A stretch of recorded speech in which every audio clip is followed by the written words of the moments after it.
every day. Don't despair, cause it ain't your way. Keep it real, make the best out of any situation that you come across. Some lose, some lost, I'ma shake it off and get back to what I'm really about. Give the crowd something to feel. Welcome back to the Jonessa Podcast. Conversations from the couch. Alrighty, so coming in strong after a monumental, phenomenal episode. Yes. That was amazing by Minister Brian Jones. Yeah, it was so nice to have him come to the couch and provide such great knowledge to our listeners. It was a wonderful experience. Even talking to him, we had a conversation about our conversation after the podcast. Yes. Yeah. So I encourage everyone out there, all of our listeners, all of our couch cousins, to please go out and listen to that episode. I promise you, you will not be disappointed. A lot of good information, a lot of gems and jewels. Mm-hmm. But great weekend this weekend. We had some friends over. Yes, it was so good to see them. It's probably been like, a year since we've had them over to the house. Yes. It was so good to be around them. Yes. And it's so cool because we both work in the same professions. You work in the same profession as my friend's wife, and I work in the same profession as him. And we have so many things in common. And it's just so important that if you're in a relationship, in a marriage, to bond with other couples that have similarities as you do, interests, and just have the same vision as you do when it comes to relationships and marriages. And I think we can definitely say that about that couple. They are very similar in what they want out of their marriage, and you can tell that they really, really love each other and are truly friends at the end of their relationship. Yeah. So that was fun to be with them. Very fun. But we have a very, very special guest tonight, and all of our guests are very special. All of them are. But this one, we were so excited. I know. And I will go ahead and apologize right now to all the listeners if I sound very nervous. Please forgive me. We have a special guest. My wife is always poised. That's that Miss South Carolina pageant experience. No. See, now you're running out. See, why are we running out? Just have that poise. Okay. But without further ado, we have Dr. Alicia Watkins on the couch with us tonight. She's going to talk to us about marriage, relationships, and you hear the term high value all the time. It's kind of like a trigger word for some people now. But we're really going to dive deep into that and just do some good conversations. Yeah, and couch cousins, get out your pens and your pencils, or start typing in your messages and your notes, because I can already tell. I already know this is going to be a good one. Monumental. Yeah. So without further ado, Dr. Alicia, thank you so much for coming on our podcast and blessing us with your presence. Oh, I appreciate that. I appreciate the invite, and I just love to be able. Anytime I'm so passionate about marriage and relationships and couples. Any invitation, I just jump at the chance. And you all came up with such a great topic that I just said, this type of topic we have got to talk about way more often. So that's what got me, was your topic. And I said, oh yeah, I really want to talk about high value people versus low value people. That's a great conversation to have, and we need to have more of those conversations. Yes, yes, we do. And coming from someone like you as an expert, I know we're going to get some great information. We're going to learn some things. Yes, so I'm so excited. Yes, I'm very excited. So let's go ahead and hop right into it, Dr. Alicia. I mean, your professional opinion on the phrase high value man and the high value narrative that has taken center stage in relationship discussions between men and women. Give us your professional opinion on this, because like I said before, it's a hot topic and it can be a trigger for some. Yeah, it's so interesting. The thinking that a high value person is somebody with this set of qualities that's better than those who don't have these sets of qualities, and that those people should therefore be placed on a pedestal. They are better than someone who doesn't have this type of quality. And really interesting. So the thinking on the other hand is that a low value person is someone who is inherently flawed. They're worth less than other people, and so therefore we have to devalue them. They are less than. And it's really, especially with what I'm hearing about low value people, is that I feel like it's putting people in an impossible situation. It's like, okay, so I'm a low value person because I was born in this family. Really? So it's impossible. There's no solution to it. I'm just going to just sign up for this low value life that I'm going to have. And there's no way of overcoming it. And that just to me seems very unnecessarily hopeless and unnecessarily like devastating. So there's nothing we can do. It's almost like you're faulted just for things that are outside of your control. You can't control what your parents were doing before you were born. You can't control a relationship that goes bad, so that sort of thing is really, really problematic. And I think that in reality, all of us are born with gifts. All of us have the value. There's no such thing as a low value, high value person. We all have strengths. All of us have areas of improvement. No one person is more worthy and more valuable than another. And I think like just thinking about where that comes from, it's almost as if you're not worthy of being with another person because you don't have these sort of attributes. And I think that we just need to let all that go. You do need to have standards, and you do need to decide what you want in a partner and what you don't want in a partner. All of us need to have that. But I think that also you need to think about what are those qualities that you're looking for in another person, and why is that quality so important to you? Where did that come from? Questioning some of that, and then deciding how you want to live your life. So I think it gets to choosing a partner. That's where I noticeably find that sort of thinking: high value, low value. You're not worthy of this partner because of these attributes. What do you all think? I think our expectations and what we want out of a partner for some reason has just become like not even realistic. And when I hear the term high value and somebody saying that I want a high value partner that has to make this amount of money, has to have this type of job title, I don't think they understand how reaching those levels is very difficult. And no one is going to start off with those things if you meet them at a certain juncture in your life. Like I said this previously, if the high value terminology was out when we first met each other, my wife probably wouldn't have even given me a chance because I was a broke college student living with my mother. But because she didn't come into the relationship with that mindset, we're well on our way. I'm well on my way because of my wife to becoming a quote unquote high value man. Oh, that is so great. It's like you're missing out on true love because you're so focused on things that don't even matter. Exactly. Yeah. Exactly. Like you really should be focusing on good qualities in a partner. You should find do you love people? Do you treat people in a caring way? Like, do you truly love me? Because things that are of high value, to go with that terminology, sometimes they could fade away at the drop of a hat. Like things could turn and you don't have what's making you high value. So if that is stripped away from you and it's just you standing right there but beside me or in front of me, do you still have that value without these things? And that's what's really important. Yes. Oh, that's so great. So if you base a relationship on how much money you make, and that's what you're basing the relationship on, there's no relationship when the money ebbs and flows like it always does. What comes up is always going to come down. So what are you going to do when there's hard times? It means you're going to flee the relationship. It's no longer valuable anymore because you're resting the future of this relationship on something like money that means absolutely nothing. Or if it's the way that somebody looks. If you're only resting your relationship on how someone looks, if they change your look or something happens and they don't look the way you want them to look, the relationship is over or the marriage is over. And if that's the case, there never was a marriage in the first place.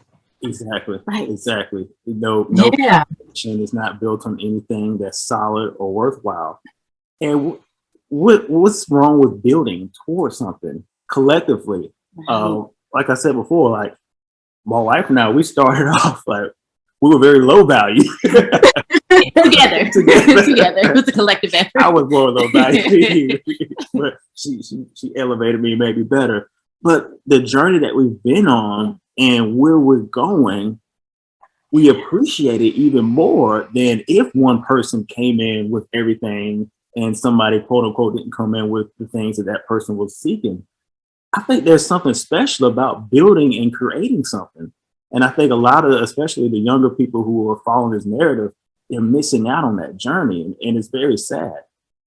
Yeah, it's so funny because when I met my husband, he was a little boys. He was a graduate student. He had no money. I think I had more money than him. And I would take him to the movies, and I would be like, "I'm going to pay for the movies and popcorn today." Because he didn't have anything. It was just really funny. We would we had such a fun friendship, and we were just like, we have such a good time together. It was like, oh my God, I can't believe it's 2 a.m. You better get back to your dorm. I'm going back to my dorm. We were in college. Like, it was just that sort of connection. It was like a real true connection. And you know, we would go on trips together. I remember we drove to New York one day, just like crazy. You know, yeah, let's just go to New York. We had no money at all. I had to like put together money to put gas in the car. It was really bad, but we had a good time. So just think about that. Like, if I only value certain things, I never would have been really good friends with someone who in the future became my husband. Really, really fascinating about what you miss out on. And it's so interesting because I got so many friends. I do have friends. It's just like, he's got to make a certain amount of money, and he's got to, you know, and they say that, and it's funny because all of them are single. Wow. It's like a man don't want to be with a woman like that. They are all single, saying the same thing that they said 10 years ago when they were single. It's just, it's really fascinating about how it just doesn't even work that way. Exactly. And like you said, what they could be missing out on, because like my potential, I mean, I haven't reached my potential yet, but I'm only elevating, and you could be potentially missing out on someone who, it may not be doing well now, but in the future, with your support and you standing right beside them, they can eventually get to that level that you want them to. I mean, I know Dr. Boyce got to that level. Yeah. And there's still more for him to go. I mean, he still has a lot of things going on that are very exciting and very expansive, very, very interesting things going on. So he hasn't gotten to where he's going to be. He's going to be 10 times more than where he is right now. And so it's kind of cool to be on that journey with him. Yes. Mm-hmm. So to kind of go back to something you mentioned about some of your friends that are still in their single state, you think that they could possibly, because, okay, if they are, you know, in their terms, they feel like they're successful, then why couldn't they find someone maybe that's on that same level of success, wherever it be, and kind of still build? Because you're not, like, even no matter what your age is, you're not where you ultimately want to be. So why do you think it's difficulty trying to find someone that's kind of on that same level and then continue to build together? Yeah, I mean, that's a question that I have for them all the time. Like, what is going on? I have a play cousin who I'm thinking of, and she's been talking that, you know, now I see her is 20 years later, and she's like, what's your retirement plan? And what's your such and such? Now she's asking all sorts of different questions, and she's just as single as they can be. And it's really interesting. It's almost like it puts up a block, you know, and I look at her and I'm just saying, you know, I just see that there could be just why is she apprehensive about really getting close to someone? Like, I kind of like think that all of that melts away, and that looking for all of these attributes that mean absolutely nothing is sort of a way to protect herself. You know, I kind of think that maybe she's just not, she's probably ready, but she's a little apprehensive about really falling for someone that, you know, on something a little more substance, you know, that maybe she's falling back on what's more comfortable for her as to, well, I'm just not with him because he doesn't have his money together. He's not doing this and that. You know, I'm thinking that that's just an excuse. Yeah. Well, I'm a conspiracy theorist. Oh, Lord. Oh, my Don't start listening. Not doing that today. Not today. But this next question, it kind of hit me, and I wanted to bounce it off of you because you are the expert. But has society's focus on personal achievement, along with the emphasis social media puts on receiving individual attention, affected the appeal of marriage? Yeah, I think, You said, has society put a focus on personal achievement? Yeah, I think it's not. I mean, to achieve things is really wonderful. That is fantastic. And it's great to share those achievements on social media. I think that's what you were asking. And I think I like it because it can motivate people. You know, you can be like, oh my God, it's so great to have people winning. And I feel like I can win, you know. So it's good to see people, especially who look like you, who are winning. And then you think that you can have that. I think the problem falls where you place your self-worth on how many views you get. You place your self-worth on how many likes that you get. And so if it didn't go the way you wanted it to go, and you're constantly checking social media, I am new to social media. I'm not even familiar with this. So I'm amazed at how many people like really check how many likes they have and views and all of that. And so I just think that in our society, there's just so many unhealthy forms of self-esteem. And, you know, definitely putting an emphasis based on performance-based esteem. So you only have worth based on what you can do. You know, it's like men have this sometimes, you know, they only have worth if they win. If they win that basketball game, then they're worthy. If they don't win, then they're not worthy for some reason. Getting into self-worth again, I think we talked about that before. But, you know, placing your worth on achievement, I think, is problematic.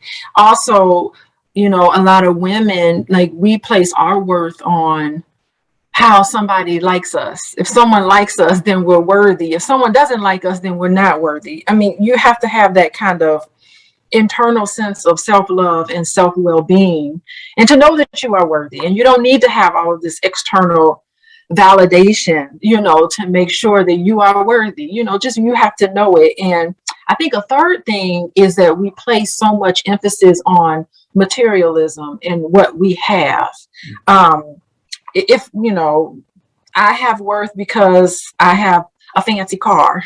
I have worth because I'm going on this elaborate vacation. I'm gonna let everybody see this, you know. Or I have worth because my body is shaped in a certain way, and I have big muscles or something. And so it is interesting. Our culture runs on this sort of self-esteem. You know, buy this product and you will be a person of distinction. You will be a person of worth because you bought this product. Our whole economy is based. Listen, if we all as a society decided that we were going to have really good, healthy self-esteem, our economy would just fall.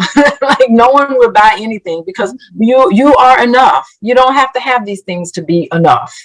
Exactly. Exactly. Yeah. And that's why I feel like the whole high value thing plays on that, because I feel like a lot of people put emphasis on the high value thing because it makes them look better to other people. That's why if you are a person who says that I can only be with a person that is worth 6 figures, you're saying that because you're only thinking about the material possessions that person can bring to you. And so you can flaunt those material possessions on social media. I think if it weren't for social media, we probably wouldn't even be hearing the high value narrative as much as we do today. And I think on the flip side of that, with the men who say that I want a high value woman that looks like this and dresses this way, once again, that's completely predicated on the attention that you're going to get from having this quote unquote beautiful woman on your side. So I think that's like how social media has really elevated this narrative. Yeah, because you're going to get a lot of likes if you go on a lavish vacation and you post all of your pictures. Oh, people are going to like that up. You're going to, oh, that's going to like whatever, like make your self-esteem a little bit higher. Then if you have a beautiful woman by your side and her body is, you know, banging in all the right places, all your friends are, oh man, you got you a bad one. Like, so it's going to bring up your value is going to go higher. What you think, what people think about you. And that is a dangerous place to be in. And sometimes you can try to falsify your marriage. Like, you know, some people will get on social media and be like, oh, the love of my life that I cherish until the ends of the earth. But you really know, you talk about him like a dog and treat him real bad. So like, we try to make as if what's on social media is real life, but even that, it's not real life. And so you're getting all of these likes, but you know deep down inside, but that's not even real. That's not even your life that you're putting out there on Instagram. Not at all. Not at all. Oh, that is so fun. Yeah, I think about like I didn't realize that you could put filters on things that can make you look way better. Half of the stuff, those people don't even look like that. They're even real anyway. Not at all. It's so funny. Yeah, and like we don't know you post a picture, but we don't know what's going on. Yeah, you can say you love somebody on social media, but that doesn't make you love somebody. Love is an action. It's what you do. It's not just a feeling that you have inside. I mean, that's a cliche, but it's so true. Love is what you do. Social media has made us feel like if we don't show our love on Instagram or on Facebook, we don't post it. If we don't post it, then it's not real and it's not authentic. And people like often wonder what's going on with so-and-so because I haven't seen. Posted in a while. What's going on? You ain't posted in a while. Something going on. Paradise. So it's crazy, Dr. Alicia. I shared this on a previous episode with my wife and I. We just celebrated our 9th anniversary last month, and I didn't do this big. He didn't post me, Dr. Alicia. I didn't do this big grandiose picture collage with this long message saying how much I love my wife because I'm like, she knows I love her. The only reason I would be doing this is because of the validation from my peers. Yeah. And we were off social media for a long period of time. Right after we got married, we just decided to get off of Facebook, and I didn't join Instagram until we started this platform. Yeah. And she never felt like she was missing out on anniversaries. Yeah, interesting. So I always find that very fascinating how social media can pretty much dictate how people feel about themselves. But I mean, they put a study out, and the Facebook whistleblower kind of blew up the spot on that. So just be careful. Yeah, and it's so interesting. I have I'm a college professor too, so I have students who do research, and it's every year is always a student that wants to do research on social media and mental health. They just, I don't know why, it's just so and every year it comes up as related. They are related to each other. High uses of social media is negatively related to happiness. So your happiness goes down the more you're on social media, and is consistent across all populations. And so it just makes you wonder, like, what's going on with people that have to be on social media all the time? I just can't believe there are people who just live on social media, and there's so much that I do this outside of social media. No one will ever know. I don't even think people would even care. Why would anyone care? It amazes me that people care so much. Yeah, it really does. Yeah. Dr. Alicia, it's funny that you say that because I have taken like a social media hiatus. Like, I'm just like, you know what? Like, we went on like a fast in our life, and then I was like, I'm going to also fast from social media.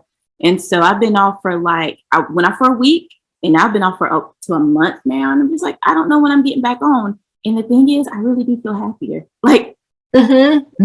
Like, I feel happier now that I'm not on there. Like, yeah, it's like a weight sometimes that you can kind of carry all of those things on you.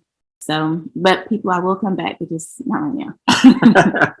Yeah, I mean, and that's just so hard when you're because it's a necessary thing. It's like, I mean, what the two of you are doing is so important because we need this message out there. Like the things that you're about, I looked you all up and I loved your topics. I like your energy and all of that. You're such a fun. We need more of you all on social media because there's a lot of toxic stuff that I see all the time, and you are not that at all. But at the same time, it's just like you have to know how to win and how to put it all down. And I try to go on a detox minimum twice a year at the end of my semester. So May and December, I go on a detox. And I actually go on my spiritual retreats, which are fun. Maybe I'll talk about that one day. But I like doing that. And I just do it. And it varies however it gets done. But I mean, that sort of thing is just important to incorporate into a fast. You need to fast from everything. Yeah. Mm-hmm. Very true. But Dr. Alicia, this next question, I will say, it's kind of selfish for us because you're an expert. So I want to sneak this one in, but in marriage, we are told that two now become one. However, should boundaries be placed on the pursuit of achieving personal goals that were set prior to the now established union? Yeah. So I think boundaries. Yeah, it's a negotiated thing, the boundaries. But in terms of like fulfilling your personal goals, I think that marriage should be something expansive and not something restrictive.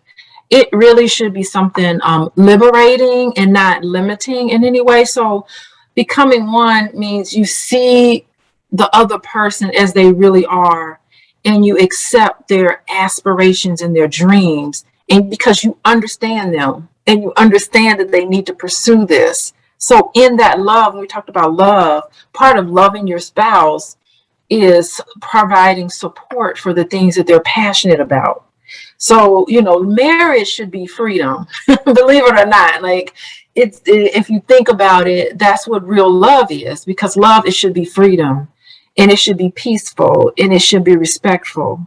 I mean, and if, freedom, peace, respect, I think, and love, I think those four kind of all go together. They're simultaneous. If one is missing, then all of it falls apart. It's like all of those need to be present. And, where it becomes restrictive and limiting, I start to wonder about, is there a certain level of fear coming up? Because fear is a lack of faith. I mean, you get married, it's a game of chance. Not knowing that you're really attracting to yourself a spouse based on your own inner conviction. So you marry that person because they're going to teach you a lesson no matter what, or you wouldn't have been married to that person, so there are no accidents, good or bad luck, all of it is just love. And I think that's something that we need to keep in mind. Wow. Yeah. Hurting a little bit. I feel like I got my teeth. Oh, that was good, Dr. And the reason, because my wife, you can be transparent. I'll be completely honest and transparent. My wife is a phenomenal educator. She is a principal right now, and she has risen up the ranks. She's only 33 years old, and she's already a principal. She won District Teacher of the Year. She is a educational savant. I gotta brag on you a little bit. Okay. Just get to admires you.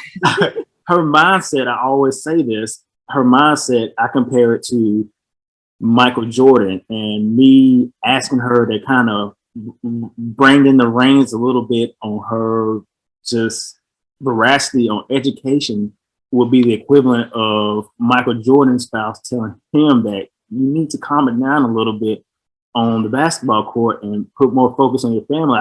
I feel guilty doing that, but I'll be honest, sometimes I do feel like I come second. But I feel like at the same time, that's a little bit selfish because she had this goal before we met. And I think I'm very supportive. You're extremely supportive. That's the thing. You really are. And we'll have conversations, and he'll tell me, Dr. Alicia, like, okay, like you need to kind of focus back at home. Like you need to leave the job a little bit sooner, get home, and we need to, have a little bit of family time, one-on-one time. And sometimes like I'll be good at it for like a week, Dr. Alicia, and then I'm just going to be honest, and then I'll fall back into like, I got to do this for work. Like, so I will say it in some cases is not fair to him because I tell him that, okay, yes, I'm going to do better, but then I just fall back into my old habits, just, and that's not fair to you. But I feel selfish because that was her goal before. So it's weird. The dynamic of it is very difficult. I won't say weird. Difficult is a better word. Yeah, I mean, I'm with you, girl. It's like it's a certain type of person to be a principal. I worked in schools, and all principals are very interesting people. Really fascinating. They're unique. School principals are just unique individuals. There's just something about it. They're born, not made necessarily. And I think it's like awesome, but it is something to be ambitious. I relate to you very much because I'm highly ambitious. It takes So I try to, it's funny because I just walk around like I don't care, like have no care in the world. But really, when you're not seeing me, I'm working really hard. It's like, right. You know, it's hard. It is really, you know, I put my feet up and pretend like everything is okay, but I'm kind of like high strung too. So I relate to that. And so it is striking a balance of harmony. You know, to have that home life, work life harmony is so important. And, you know, believe it or not, if you do get promoted, maybe you'll be superintendent or assistant superintendent. Maybe something just like you're reaching those heights. Thank you. It's not like you can just say, okay, you got to be like, okay, I need to talk about this first over with my husband and make sure, you know, because it's going to require a lot more of you. And it's just, that's what marriage is about. There is no solution. A lot of problems, I see couples a lot, and half of the stuff they argue about, there is no solution to it. You just have to kind of get to know each other better and get into each other's world. It really is that understanding. Wow. I would agree with you 100%. I do. Yeah, I agree. Dr. Alicia. I agree. Because it's like we keep having the same conversation, and it's like you said, there's really no solution. We just, at the end of the day, those pillars that you brought up, I mean, and we're all in and invested in that. And if you don't have all four, then, and I feel like having those four are important. So we just got to keep trucking along. Yeah. Whew. This is a heck of a time to be a principal, though, in the middle of a pandemic. Just hats off to everybody that goes through. As a parent, it was really something with 3 children in school at the time. It was tough. Like the last month of school, I was kind of like, you either go or you don't go. I was like, I'm not trying to force them. I would get all these messages on the phone, like so-and-so's missing, and I would just like roll over and go back to sleep. I was just done with it. I was just tired. For real. And I'm one of the better parents. I would think I'm one of the better parents, but the school would call and say, where are they? I'm like, I don't know. You tell me where they are. You know, it was just, I just was tired. Yeah. Being a parent is hard. Yes. During all of this, it's very difficult because you want to make the right decision for your children, and sometimes you don't know what to do. And it's. Yeah, and I was fortunate because I worked from home all during the pandemic. So I was here with the children, teaching my classes and seeing clients here. And but I'm working during the day. I can't go up there and see what they're doing in the office, you know, and wake them up and poke them. Wake up, you know, turn your camera on. You know, it was really tough. I'll just say. When the fall came and I put them on that bus, I was kind of, I love them, of course, but I was kind of like, see y'all at 3 o'clock. Yes. Yeah. And that's fair. I have a mimosa. Cheers. You deserve it. Yes. Yes. Awesome. Also, that was a great, man. That was one of the best answers to one of my questions. I think you thought you were going to be right. So you deserve it. Man. So Dr. Alicia, you've been so great. So could we get one more question in for you, if you don't mind? Yeah. Awesome. So we always hear this when it comes to marriage, that we know in this country about the divorce rates, and now with the younger generations, they just seem like they don't even have any interest to even get married or be in a relationship.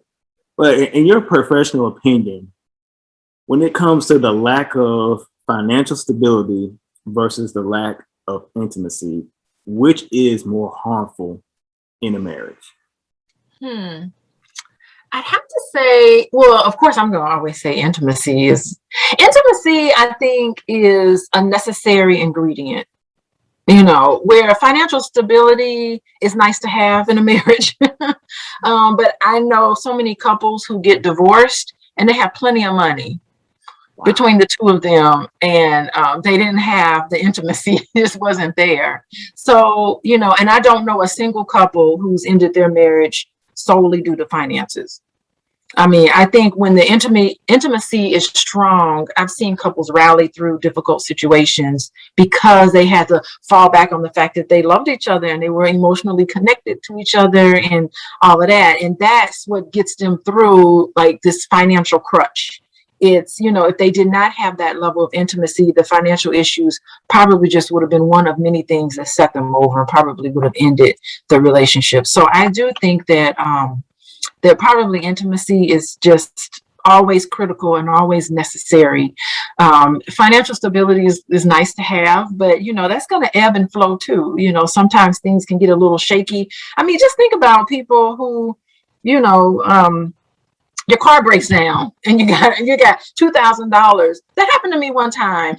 My car broke down on the highway with my son, and I had to wait for someone to tow us. And I took it to the shop, and right there he was like, "It'll be $2,500 to fix this car." And I was just like, "I don't even think this car is worth it," you know. So, you know, that financial instability, it's just nice to have someone who's there for you and just to say, "I'm so sorry this happened to us. We got to try to rally together and fix it." So it's always nice to have a team player, somebody on your side, somebody with you during the struggles, so you're not alone. I think feeling alone is the worst.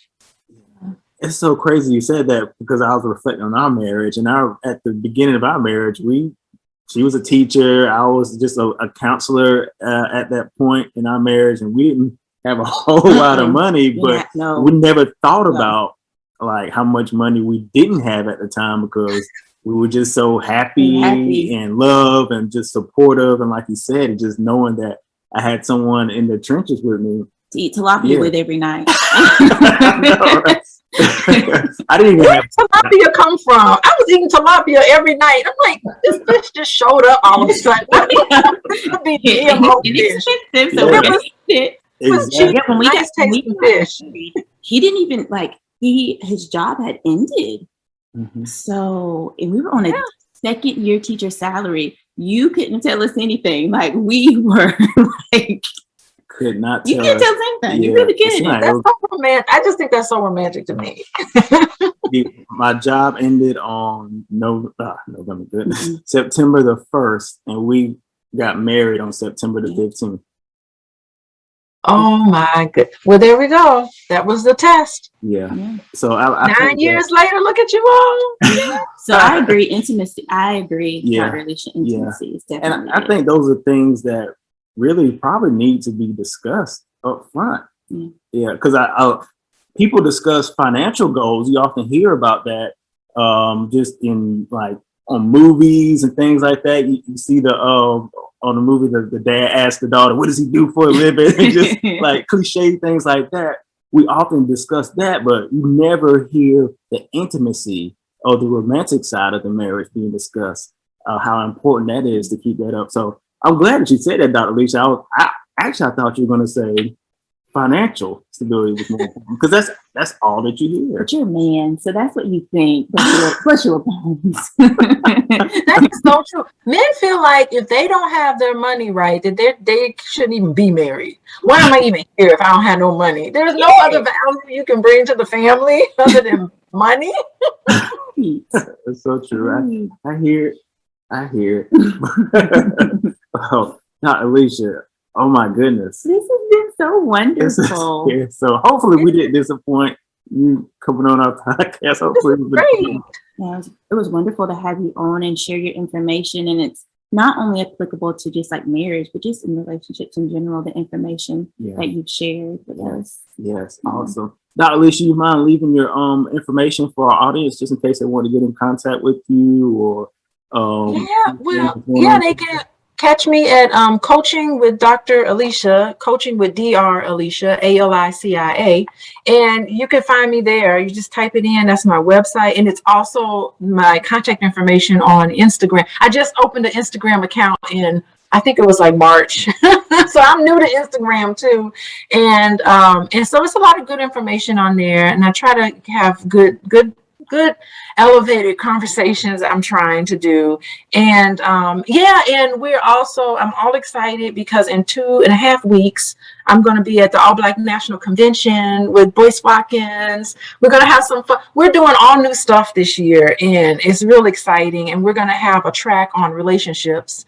So I think that would be really kind of cool. People are interested in that, and financial stuff. There'll be a whole lot of financial stuff. Of course, that's one of the main ingredients, but they go together. And so you can check it out at allblacknationalconvention.com. It is the last weekend of this month. So it is the last weekend in October. And it'll be we're going to have a really good time in Orlando at the Omni Hotel. It's a beautiful resort. And I don't think there are any more. There might be a couple of hotel rooms left, but you can still get your ticket and come. I think it'll be awesome. Awesome. Dr. Alicia, thank you so much for coming on the Jonessa podcast. That's nice. I can't even speak. I'm still so excited. You're stumbling over your words. It's nothing new though, but thank you so much. Audience, please go check her out. Her and her husband are doing amazing things for our community, and it doesn't matter what community you're part of, you can get some great information from them. Thank you so much, Dr. Alicia. You've just been awesome. Amazing. Awesome. Thank you for inviting me. Yes. Jonessa, audience, Couch Cousins. Yeah. You have listened to another legendary episode of the Jonessa podcast. Conversations from the Couch. We'll see you next time.